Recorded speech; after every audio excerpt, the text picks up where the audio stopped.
ಆರಾಮಾಗಿದ್ರೂ ಈ ಒಂದು ಮಾಧ್ಯಮ ನನಗೆ ಕಳೆದ 30 ವರ್ಷದಿಂದ ನೋವು ನಲಿವು ಅನೇಕ ನನ್ನ ಪದಾಧಿಕಾರಿಗಳು ಸಂಘಕ್ಕೆ ಬರ್ತಾರಂದ್ರೂ ಸಾಕು. ಹಿಂದೆ ಒಂದು ಸಂದರ್ಭಕ್ಕೆ 3 ವರ್ಷದ ಹಿಂದೆ ಕರ್ನಾಟಕ ಕಾರ್ಯದ ಬಂದು ಆ ಮೆಂಬರ್ಶಿಪ್ ತಗೋಬೇಕಂದ್ರೆ ಏನೋ MP MLA ಟಿಕೆಟ್ಗೆ ಫೈಟ್ ಮಾಡ್ತೀವಲ್ಲ ಆ ರೀತಿ ಈ ಒಂದು ವಿಜೃಂಭಣೆಯಾದ ಒಂದು ಕಾರ್ಯಕ್ರಮ ಆಚರಣೆ ಮಾಡ್ತಾ ಇದ್ದಾರೆ. ಅದರ ಬಗ್ಗೆ ತಮ್ಮ ಅಭಿಪ್ರಾಯ?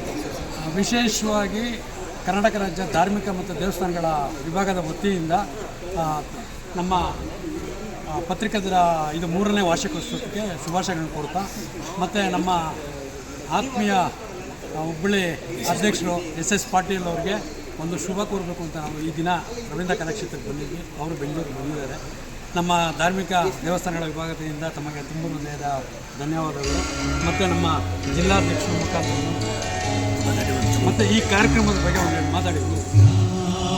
ವಿಶೇಷವಾಗಿ ಹೇಳೋದು, ಕರ್ನಾಟಕ ರಾಜ್ಯದಲ್ಲಿ ಬಂಗ್ಲೆ ಮಲ್ಲಿಕಾರ್ಜುನ ನೇತೃತ್ವದಲ್ಲಿ ಒಂದು ಪಕ್ಷದ ಒಂದು ನಮ್ಮ ಈ ರಾಷ್ಟ್ರೀಯ ಪತ್ರಕರ್ತರ ಒಂದು ಸನ್ನಿವೇಶ ಜ್ವಲಂತ ಸಮಸ್ಯೆಗಳನ್ನು ಹೋಗಲಾಡಿಸಲಿಕ್ಕಾಗಿ ಒಂದು ರಾಜ್ಯ ಸಂಘಟನೆ ಸಂಸ್ಥಾಪಕ ಅಧ್ಯಕ್ಷರು ಮಲ್ಲಿಕಾರ್ಜುನ ಬಂಗ್ಲೆಯವರ ನೇತೃತ್ವದಲ್ಲಿ ನಡೀತಾ ಇದೆ. ಇದು ಬಹುಶಃ ಕಳೆದ ಬಾರಿ ಮೊದಲನೇ ಸಮಾವೇಶ ಇದೇ ರಂಗಮಂದಿರದಲ್ಲಿ ನಡೆದಿತ್ತು. 2ನೇ ಬಾರಿ ನೆಲಮಂಗಲದ ಹಾಲ್ನಲ್ಲಿ ಆಗಿತ್ತು. ಇದು 3ನೇ ಸಮ್ಮೇಳನ ಆಗಿ ನಡೀತಾ ಇದೆ. ಕರ್ನಾಟಕ ರಾಜ್ಯದಲ್ಲಿ ಅನೇಕ ಪತ್ರಕರ್ತರ ಜ್ವಲಂತ ಸಮಸ್ಯೆಗಳನ್ನು ಸರ್ಕಾರಕ್ಕೆ ಎಚ್ಚರಿಸುವಂಥ ವಿಚಾರದಲ್ಲಿ ಸರ್ಕಾರದ ಕಿವಿ ಹಿಂಡಿ ನಾವೆಲ್ಲ ಪತ್ರಕರ್ತರಿಗೆ ನೊಂದಂಥ ಪತ್ರಕರ್ತರಿಗೆ ನ್ಯಾಯ ಕೊಡಿಸುವಂಥ ನಿಟ್ಟಿನಲ್ಲಿ ಈ ಒಂದು ಸಂಘಟನೆ ನಾವು ಏರ್ಪಾಡು ಮಾಡಿದ್ವಿ.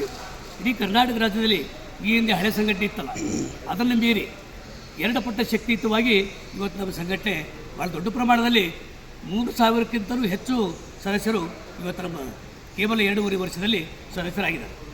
ಇದೆಲ್ಲ ಕ್ರೆಡಿಟ್ ಎಲ್ಲಿಗೆ ಬರಬೇಕಂತಂದರೆ ನಮ್ಮ ಬಂಗ್ಲೆ ಮಲ್ಲಿಕಾರ್ಜುನ ಸಲ್ತಕ್ಕಂಥದ್ದು. ಬಹುಶಃ ಅವರು ಕರ್ನಾಟಕದ ಯಾವುದೇ ಮೂಲೆಯಲ್ಲಿ ಪತ್ರಕರ್ತರಿಗೆ ಅನ್ಯಾಯ ಆದರೆ ಸಡನ್ನಾಗಿ ನ್ಯಾಯ ಕೊಡುವಂಥ ಕೆಲಸದಲ್ಲಿ ಮುಂಚೂಣಿಯಲ್ಲಿ ಅವರು ಬರ್ತಾರೆ. ಇದು ನಮ್ಮೆಲ್ಲರ ಒಂದು ಪತ್ರಕರ್ತರ ಸೌಭಾಗ್ಯ ಅಂದರೆ ಮಲ್ಲಿಕಾರ್ಜುನ ಬಂಗ್ಲೆಯವರು ನಾವು ಭಾಳ ಸ್ಪಷ್ಟವಾಗಿ ಹೇಳಬೇಕು. ಮೇಲಾಗಿ ನಮ್ಮ ಪತ್ರಿಕಾ ಧರ್ಮದ ವಿಚಾರದಲ್ಲಿ ನಮ್ಮ ಅನೇಕ ಧಾರ್ಮಿಕ ಸಂಸ್ಥೆಗಳು, ಮಠ ಇರ್ಬೋದು, ಗುಡಿ ಗುಂಡಾರಗರು ಇರ್ಬೋದು, ಇವನ್ನು ಕೂಡ ನಾವು ಅತ್ಯಂತ ಶ್ರೇಷ್ಠ ಮಟ್ಟದಲ್ಲಿ ಬೆಳೆಸುವಂಥ ಧಾರ್ಮಿಕ ಕ್ಷೇತ್ರವನ್ನು ಬೆಳೆಸುವಂಥ ಕೆಲಸ ಮತ್ತು ಧಾರ್ಮಿಕ ಕ್ಷೇತ್ರ ಅಳಿವು ಉಳಿವಿನ ಪ್ರಶ್ನೆ ಇಟ್ಟುಕೊಂಡು ಮುಂಚೂಣಿಯಲ್ಲಿ ಕರ್ನಾಟಕ ರಾಜ್ಯದಲ್ಲಿ ಪ್ರಸಾರ ಮಾಡುವಂಥ ವಿಚಾರ ಕೂಡ ನಾವು ಭಾಳ ಅಚ್ಚುಕಟ್ಟಾಗಿ ಮಾಡ್ತೀವಿ ಅಂತ ಕೂಡ ನಾವು ಹೇಳ್ತೀವಿ. ಈ ಒಂದು ನಿಟ್ಟಿನಲ್ಲಿ ನಮ್ಮ ಧಾರ್ಮಿಕ ಸಂಘಟನೆಯ ಅಧ್ಯಕ್ಷರು, ನಮ್ಮ ದೇವಸ್ಥಾನಗಳ ಸಮಿತಿಯ ಅಧ್ಯಕ್ಷರು ಶ್ರೀನಿವಾಸ್ ಅವರು ಭಾಳ ಆತ್ಮೀಯಂತ ಬಂದು ನಮ್ಮ ಬೆಳಗ್ಗೆ ಒಂದು ಸನ್ಮಾನ ಮಾಡೋದಕ್ಕೆ ಭಾಳ ನಮಗೆ ಖುಷಿ ಆಯಿತು. ಬಹುಶಃ ಆ ದೇವರ ಅನುಗ್ರಹ ನಮಗಿರೋದ್ರಿಂದ ನಾವು ನೀವೆಲ್ಲ ಒಂದೇ ತಾಯಿ ಮಕ್ಕಳಂತೀವಿ ಇಲ್ಲ ಅದೀವಿ ಅಂತ ಹೇಳಲಿಕ್ಕೆ ಭಾಳ ಸಂತೋಷ ಅನಿಸ್ತದೆ. ಮತ್ತು ಇವಾಗ ನೀವು ಹೇಳಿದ್ರೆ ಶ್ರೀನಿವಾಸ್ ಸರ್ ತಮಗೆ ಒಂದು ಸನ್ಮಾನ, ಒಂದು ಗೌರವ ಸೂಚಿಸಿದ್ದಾರೆ. ಹೌದ್ರಿ. ಮತ್ತು ಅದ್ರ ಬಗ್ಗೆ ನೀವು ಮತ್ತೆ ಅವ್ರ ಜೊತೆ ಒಳಗೆ ಸಹಕರಿಸ್ತೀರಾ? ಯಾವ ರೀತಿ ಖಂಡಿತ ಸರ್. ಎನಿ ಟೈಮ್ ಯಾವುದೇ ಸಂದರ್ಭದಲ್ಲಿ ಕೂಡ ದೇವಸ್ಥಾನ ಜೀರ್ಣೋದ್ಧಾರ ಕಮಿಟಿ ವಿಚಾರದಲ್ಲಿ ತಾವು ಮುಂಚೂಣಿಯಲ್ಲಿ ಬಂದಾಗ ಇದನ್ನು ಮಾಡಬೇಕು ಅಂತ ಕೇಳಿದಾಗ ಮಾಧ್ಯಮ ಸಂಸ್ಥೆಯಿಂದ, ಪತ್ರಕರ್ತರ ವ್ಯವಸ್ಥೆಯಿಂದ, ಪತ್ರಿಕಾ ಸಂಸ್ಥೆಯ ಒಂದಿತ್ತ ಎಷ್ಟು ಪ್ರಸಾರ ಮಾಡಬೇಕು ಶಕ್ತಿ ಮೇಲೆ ಪ್ರಸಾರ ಮಾಡ್ತೀವಿ. ಶ್ರೀನಿವಾಸ್ ಅವರ ಅಪೇಕ್ಷೆ ಮೇರೆಗೆ, ನಿಮ್ಮೆಲ್ಲರ ಅಪೇಕ್ಷೆ ಮೇರೆಗೆ. ಮತ್ತು ಅವ್ರು ಏನು ಹೇಳ್ತಾರೆ ಅಂದರೆ ಹುಬ್ಬಳ್ಳಿ ಕ್ಷೇತ್ರಕ್ಕೆ ನಿಮ್ಮನ್ನೇ ಆಯ್ಕೆ ಮಾಡ್ಕೋಬೇಕು ಅನ್ನೋ ಒಂದು ಅಪೇಕ್ಷೆ ಇಟ್ಕೊಂಡು ನಮಗೆ ತುಂಬ ಸ್ವಾಗತ.